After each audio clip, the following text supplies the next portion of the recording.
La louange est à Allah, le Seigneur des mondes, et que Allah élève davantage les degrés et les grades du prophète Mohammed. Parmi les événements marquants de l'histoire musulmane qui se sont passés en cette date particulière du 10e jour à Ashura du mois hégérien appelé Al-Muharram, qui est le premier mois de l'année lunaire, il y a l'ouverture de la mer pour notre maître Moussa alayhi salam et les descendants d'Israël et la noyade de Pharaon et son armée.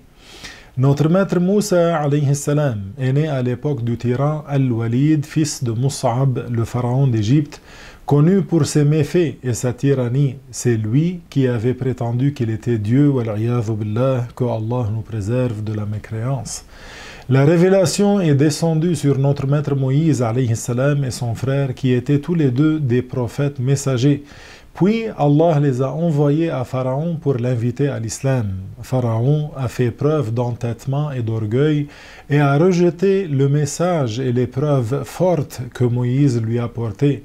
Il l'a même menacé de le mettre en prison. C'est alors que Moïse a lancé son bâton devant Pharaon et celui-ci s'est transformé en un serpent gigantesque.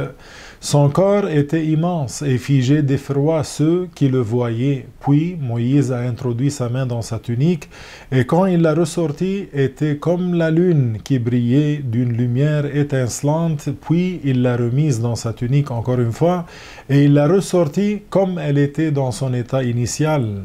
Mais malgré tout cela, Pharaon a prétendu que ce n'était que magie. Il a voulu le confronter aux magiciens. Il a donc envoyé des gens aux quatre coins de son royaume pour faire venir tous les magiciens, les rassembler, pour qu'ils affrontent notre maître Moussa alayhi salam. Les magiciens l'ont défié en jetant leurs cordes, que certains spectateurs ont pris pour des serpents. Notre maître Moïse alayhi salam a jeté son bâton, qui s'est transformé en serpent immense par la volonté d'Allah. Ce serpent s'est mis à avaler et engloutir leurs cordes. Les magiciens étaient stupéfaits, puis ils sont entrés en islam, ce qui a mis Pharaon dans une colère noire. Il a alors menacé ceux qui avaient cru de les supplicier, mais ils sont restés fermes sur l'islam après ce qu'ils avaient vu comme miracle de la part de notre maître Moussa alayhi salam. Alors Pharaon les avait exécutés et sont morts tous martyrs, rahimahumullah. Ensuite, notre maître Moussa alayhi salam est sorti d'Égypte accompagné de ceux qui avaient cru en lui parmi les descendants d'Israël, et ils étaient 600 000 personnes, poursuivis par le pharaon et son armée de plus d'1,6 million soldats. Quand Moussa alayhi salam est arrivé au bord de la mer, Allah lui a révélé de frapper la mer avec son bâton. Et quand il l'a fait, la mer s'est divisée de manière à faire apparaître 12 chemins secs.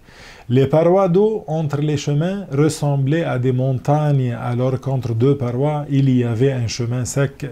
Moussa et ceux qui l'accompagnaient ont franchi la mer. Et quand le pharaon était arrivé sur le rivage et a constaté de ses propres yeux ce signe et ce miracle évident, devant les pans de mer dressés comme des montagnes, il apparaissait clairement, comme c'était apparu auparavant, que cela ne pouvait être que par la puissance et la création de Dieu, subhanahu wa ta'ala.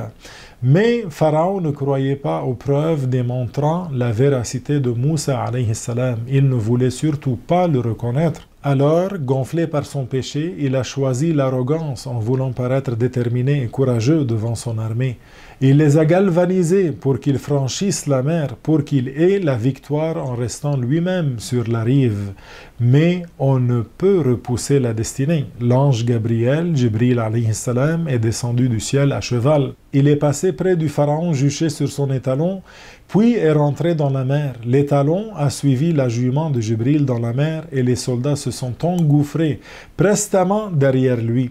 Une fois qu'ils furent tous dans la mer et alors que le premier allait en sortir, Allah a ordonné à son prophète Moïse alayhi salam de frapper la mer de son bâton. Ainsi, la mer s'est renfermée sur eux et ils ont tous péri noyés.